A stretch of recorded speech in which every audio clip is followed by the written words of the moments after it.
This podcast is sponsored by nobody. Hey dudes, this is Joetta McLean, Nikki, in George Romero's Season of the Witch, and you're listening to Tommy Throwback Kovac on Splat from the Past. Tommy is such a sweetie. I was so thrilled to be on his podcast. Hey dudes, welcome to Splat from the Past, the only 80s themed horror and sci-fi show where things can get totally radical. Now, I am so excited for today's show because I will be talking to the one, the only, Russell Streiner. Yes, Johnny in George A. Romero's Night of the Living Dead. And he's also the producer of that movie, and I am so excited. I have wanted him on this show since day one. I met him back in 2017 at 2016 actually, at Monsterpalooza in Burbank, and he was so cool and down to earth, and I enjoyed meeting him, and it's going to be great to have him on today. He's going to be at ChillerCon in Parsippany, New Jersey this weekend, along with past guests Judith O'Day and Kyra Schoen, and along with Judith Ridley and Dick Heckard and Sharon Carroll, his brother Gary Streiner, and Paula Richards and Terry Gindel. Oh, that's quite a lineup of the Night of the Living Dead cast to be at ChillerCon. Go see them while you can, because time is ticking away. And it's going to be great to talk to Russell today. I'm really, really looking forward to this. And this has been such a great month of Halloween October, and it's not even done yet. It's going to get even better next few days, and it's going to be awesome. So yeah, here is my interview with Russell Streiner.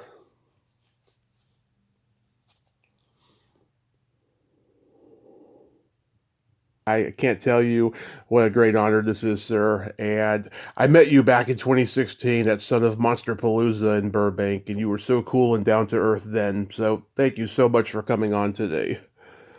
Oh, you're quite welcome. So, going back in time, what was the first movie that impacted you as a child? Lassie Come Home. Lassie Come Home. Wow, so that was the first one that made you want to make films?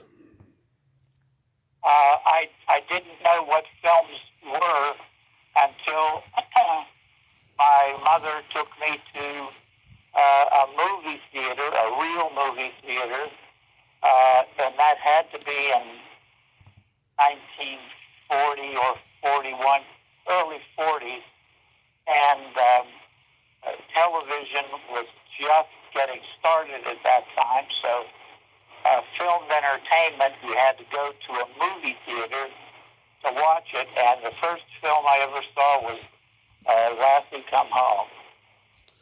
Nice, nice. You're born and raised in Pittsburgh? Yes, sir. Uh-huh. At what age do you meet George and John Russo? I met George when I was it was either 19 or 20, and he was doing a movie. He wanted to do a movie called Expostulations, and he came to.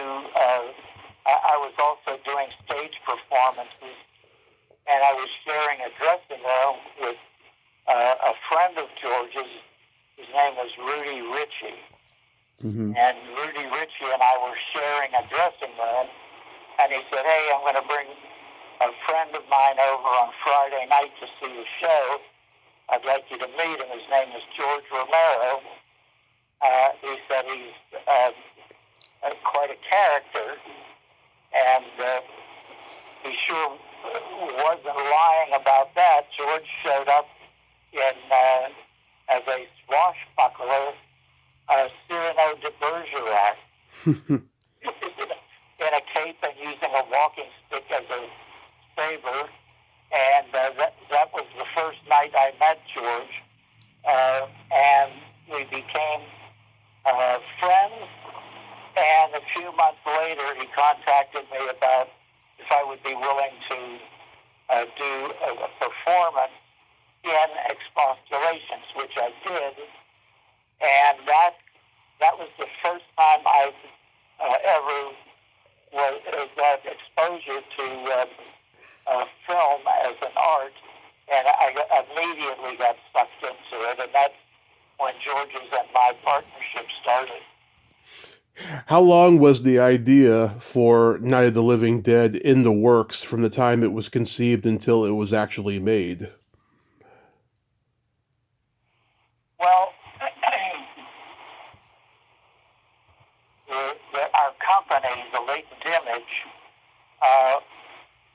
became somewhat successful in doing TV commercials and short films, but the long-term aspiration was to do something that we consider to be a real film. So I would say that the ideas for Night of the Living Dead originated about maybe a year in advance of when we started filming. And we filmed in 1967. So it was somewhere in 1966 that serious conversations got started about it.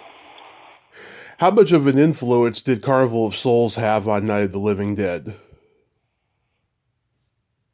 Carnival of Souls, I would have to say, very little.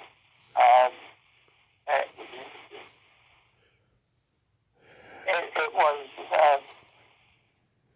George always claimed that he started the idea based on I Am Legend. But then obviously, as we started the idea session to the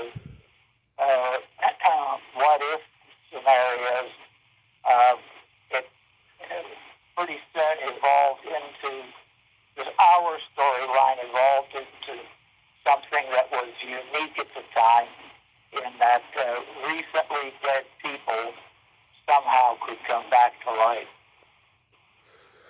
Yeah, because I see a parallel between the two. You know, they're both black and white, they both have a female lead, and they're both genuinely terrifying. You know, I mean, that's why I thought, you know, that there was an influence there. But I Am Legend, wow, that's interesting. Yeah. I mean this sincerely. I think you do a killer job playing Johnny in the movie. Did you ever do school plays when you were a kid? Because you're a natural on screen.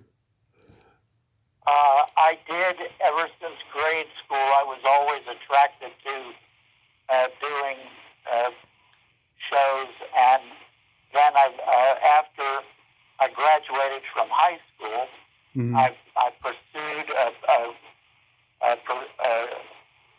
career in acting, and I was also interested in radio.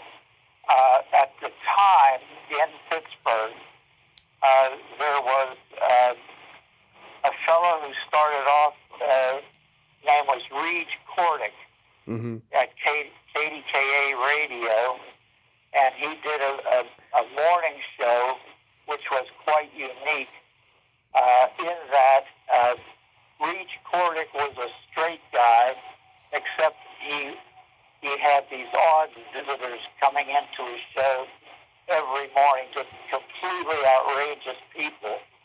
And I was interested, I was addicted to that early morning show, and eventually met Reed Cordick, and he left KDKA, I think in 1965, and did the same kind of show in LA at KNX, and it just did not fly in KNX at all. But Carl Hardman and I and Marilyn Eastman and Jack Givens, who worked with Carl and Marilyn, we traveled out to LA and performed radio on Reach Cordick show in KNX, at KNX. Yeah. So I've always had the acting bugs flowing around in my veins, but I also had a very practical side that actors sometimes had to do other things than acting just to keep groceries on the table. Yeah, I mean, even later when you played the preacher in the Majorettes, I mean, you took that scene and ran with it. The way you're, baptizing that little girl there and stuff. I mean, I think you really embodied a preacher in that scene. Well, yeah, yeah, he was quite a holy roller, and different roles obviously bring a different kind of thoughts into the actor's mind about, how am I going to portray this, and does my portrayal end up with in the same stream as what the director is looking for? Fortunately, Romero and I were enough in sync with one another that we had very, very little difficulty in communicating on anything, on any level, business level, acting level, filmmaking level. We were pretty simpatico. When George died, he and I had been friends for 60 years. Wow. That's a pretty remarkable time frame for any kind of relationship. Yeah, that's very rare nowadays. Is it true that was your mom's car that you drove at the beginning of Night of the Living Dead? It's true that was my mother's car, but we pulled a fast one. Mm-hmm. In that the very, very opening driving scene was not me. It was my brother Gary. Mm-hmm. When Johnny and Barbara end up in a cemetery, is when I took over the driving, and it's my same brother is driving the car today, and we have had a hellacious start to our day, and I think that either we have pissed off the technology god, or something is going wrong, and I think it's carried through to my son, but we finally got it straightened out. But Gary is driving the car today, as he did in the very early driving scene in Night of the Living Dead. Yeah, it's somebody ran into the car, right? The cemetery scene was broken into two shooting days, which coincidentally was the very first day of production, and as I recall, the very last day of production. Huh. And somewhere in the interim, someone ran into my mother's car. Mm-hmm. And Gary and I said to her, don't get your car fixed just yet. We've got to figure out how we're going to stop the car in the film. So she obliged, didn't get it fixed, and we ended up staging the scene to make it look as though the car damage came from crashing into a tree in the cemetery, and that part was that was all filming choreography. It was a sure enough car accident, but not how it looked in the film. She must have been pretty upset. Well, it was a continuity issue that we had to deal with.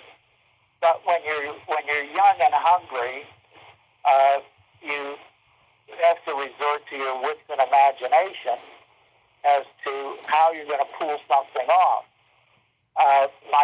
My mother, after the filming, she got her car fixed and didn't know until the night of the premiere that Bill Heinzman actually broke her car window. And Gary had the presence of mind that once the Heinzman broke the window with the stone, he went to a junkyard and resourcefully found a replacement window. So my mother never knew that her car, that the window was broken until she saw it at the premiere. That came as quite a surprise to her. Yeah. Did Bill Heinzman rough you up too much during the struggle? No, but he claims, and if it happened, I wasn't aware of it. He claims that somehow I kicked him in the groin. Yeah. And I have no recollection of that happening. And I don't know if that was a piece of Bill Heinzman's fiction or not. Yeah. That's hilarious, though. When you guys did the 1990 remake, did you think at the time that at first it was too soon to do a remake, or were you all on board to go right into it? We were all on board. Russo had been pushing for a couple of years to remake the film, and George did not want to remake it with him being the director. Mm. But he did write the script, and then once he wrote the script, he asked Russo and I to become involved as producers, which we did, and as you know, Mm-hmm. Tom Savini directed the 1990 remake. Right. I know that Savini was going through a lot personally when he was filming it, but do you think that in the long run he did the movie justice? I think he did, and when I look at the two films, I think had it not been for the original, Mm-hmm. if the remake had to stand on its own 2 feet, I think it would have been quite successful. Yeah, I think Patty Tallman is great as Barbara in the movie. I mean, she's way different than Judith is, but she's fantastic. Right. What did you think of Bill Moseley as Johnny? He and I had a lot of fun with that. Mm-hmm. Not only during the filming, but also in the years afterwards in doing conventions and so forth. At some shows, both Johnnies would be appearing at both shows, and sometimes they seated us side by side. So Bill Moseley and I had a very, very interesting and humorous friendship over many years. I think he did a great job. Yeah, they both were just so excellent. Now, you and John get story credits on The Return of the Living Dead. What did you think about that movie? Well, Dan O'Bannon did quite a different job than what we had written. But we made the deal, and then Dan brought his own touches to it, and I think it was okay. But the story that we wrote was more a direct continuation of the story. Mm-hmm. Yeah, I mean, I think it's a masterpiece in its own right, and it's a whole nother class in and of itself. Yeah. You know, it's way different than Night is, but I think it's a fantastic movie, and it's funny, and it may have been the first zombie movie I ever saw. I remember seeing it really, really young, and it freaked me out because I didn't get a lot of the humor and everything, but the visuals were very terrifying, I remember. Right. You know. So, what are the origins of the Devil and Sam Silverstein?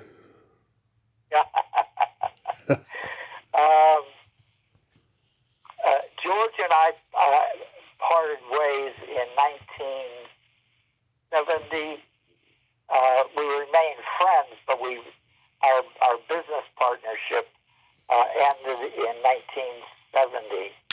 Mm-hmm. And Russo and I spun off. I started a new company called New American Film. We were doing TV commercials and that sort of thing. And but we also wanted to do films. Uh-huh. A friend of mine by the name of Sandy Robinson, who he and his two brothers developed a very, very early and successful chain of discount drugstores. Mm-hmm. They made a ton of money. And Sandy always had, Sandy, who was Jewish, Mm-hmm. had this odd interpretation of some Jewish customs. Mm-hmm. And that's where the origins of Devil and Sam Silverstein started. But they did not start with me. Mm-hmm. Sandy first went to George and asked him if he would put a film together, a humorous film that had its origins in the Jewish religion. Yeah. And George said, no, I'm not into that. Yeah. So Sandy went to Woody Allen. Uh-huh. And Woody Allen, Mickey Rose was a co-writer on a couple of Woody Allen films, and it was during the writer's strike, and Mickey Rose agreed that he would write a script for Sandy Robinson for $10,000. Well, he wrote a script for him, but it was not any good. So Sandy came to me, and he said, how much would you charge me to write a script that encompasses the kinds of humor that I want to have in this film? And I said, I'll charge you $10,000. That's what Mickey Rose was going to charge you, or did charge you. And so that's how it got started. And beyond that, I took the idea of this older Jewish man who had the most boring life in the world. Yeah. And in order for the son of the devil to take over the business of hell, this idiot son had to get somebody, Sam Silverstein, to commit the 7 deadly sins. Yeah. And that's how the whole thing got started. And then we just made it an episodic piece out of it, of the devil Jr., who is completely incompetent, not able to take over the business of hell at all. Mm-hmm. And the devil's number one son was killed in the Second World War. he got knocked out of the running. So the devil himself was left with this ne'er-do-well son of his. And that I just took those elements and put them all together, and that was the film that resulted.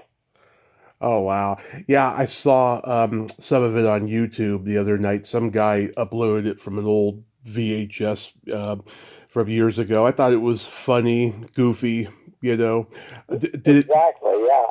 So did it get a big release or no? It didn't. Once I finished writing and directing it, Sandy Robinson, Sandy completely bungled the distribution of it. And it was his money. He could do with the film whatever he wanted. Mm-hmm. But in my opinion, he Sandy, although he made a lot of money, and his two brothers made a lot of money in the discount drug business, but Sandy was a little bit of a loose wire. Uh-huh. So, but once I finished the film and delivered the answer print, I was out of it. I had nothing to say about the distribution. Wow. Then you and John made The Booby Hatch, or The Liberation of Jerry Janikowski. Where did that idea come from? Well, you know, our background in making TV commercials, there's always a story behind how a product hits the public. And one of the things that we looked at was the novelty sex toy business, and figured out, and it was a collaboration between John, myself, and Rudy Ritchie. If you were a company that made dildos, Mm-hmm. how would you go about marketing them? Yeah. And so we approached it the same way that we would any other commercial business that we were doing commercial work for, to get into the research aspects and that sort of thing. It just happened to be about blow-up dolls and dildos. Yeah. Is Sharon Joy Miller still alive? I have absolutely no idea. I lost complete touch with her. She moved away from Pittsburgh, and I lost touch with her completely. Yeah, she was a hottie, and yeah, that's so hilarious and interesting that you guys made a movie about that at that point in time. I think that's a movie that I've often thought should be remade, and then I say to myself, no, just let it rest. It was a funny, goofy movie that the distribution got all botched on it. Just let it rest and don't try to resurrect it. Yeah. Are you still active in the Pittsburgh Film Office? Yes, I'm still the chair. I've been the chair now for, I think, 35 years. Wow. And and over time, have you seen, a lot of good, a lot of changes within the organization? Not within the organization, but within the film industry, it's completely different now. I mean, films are financed differently. Films are distributed differently. Films are exhibited differently. There's very, very little resemblance to the business that George and I recognized back in the early 60s. Right. Do you think it's changed for the better? That's a tough one. There are certainly absolutely excellent pictures being done now by very, very talented directors and actors. One in particular that if you haven't seen, I highly recommend it. It's a 4-part episode. I think it was produced by Netflix. It's called Adolescence. Mm-hmm. Yeah. Are you familiar with it? I heard about it. I haven't seen it. Do yourself a favor. If you're a film buff, take a look at it. The story material is a little bit rough, but the technology of how to make a movie that is a breathtaking example of what the business is now. I'm not going to blow it for you and anyone who happens to be listening. Yeah. A very, very close attention to it, and you will be stunned. I will surely check it out. So this weekend, October 24th through the 26th, you will be at ChillerCon in Parsippany, New Jersey, with your brother Gary, along with Judith, Kyra, Paula Richards, Terry Gindell, Dick Heckard, Sharon Carroll, and Judith Ridley. Have you done ChillerCon before? I think the last time I did it was about 4 or 5 years ago. This is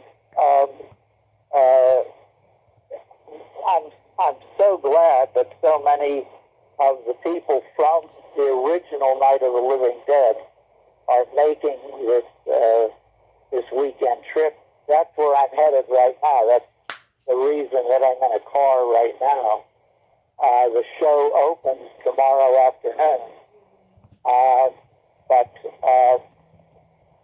Yeah, Kevin Clements always puts on a very, very classy show. And Image 10 is now run by my brother Gary, myself, and an extraordinary fellow by the name of Jim Cirinella, who the three of us are the directors of Image 10, and very soon both Gary's son and my son are going to become involved in the management of Image 10. So we're pretty much keeping it in the family, but Jim Cirinella, he had absolutely nothing to do with the film, the production of the film, but he was basically an excellent musician, and he was a huge fan of Night of the Living Dead and the Godzilla franchise, and he just hung in and stayed in touch with us, and finally became part of the management group. And he's a bona fide expert on Night of the Living Dead. He knows more about it for sure than I do. So it's always a good turnout when you go to ChillerCon? Oh, it's excellent. I got to tell you, we are coming up on a tunnel, and I don't know what's going to happen. We may lose one another, but in about a minute, we're going to be going into a tunnel. Well, I'm going to let you go, Russ. I thank you so much for coming on today, and I hope you have a blast over there at ChillerCon, and maybe I'll see you again someday at another event. I surely hope so, and thanks for to be on your show. Yes, you have yourself a happy holiday season and be safe. You too. Thank you very much. Thank you. Bye-bye. Bye-bye. Well, there you have it. Russell Streiner, ain't he a cool dude? Oh my God, that was a great talk. We covered so much in a half an hour. I gotta say, we spent over 20 minutes having technical difficulties. My phone wouldn't pick up his call, and his phone wouldn't pick up my call, but we got it done.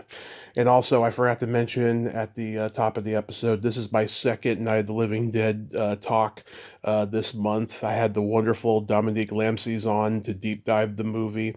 You know, she's a big horror fan. And yeah, I love Night of the Living Dead, Dawn of the Dead, Day of the Dead, all those Romero Dead movies. They're just the most wonderful zombie movies ever. And I just want to, put the word out there and keep the legacy alive the best I can to the best of my abilities. Well, until next time, this is Tommy Throwback Kovac saying, there's no shame in living in the past because the present sucks. Later, dudes. They're coming to get you, Barbara.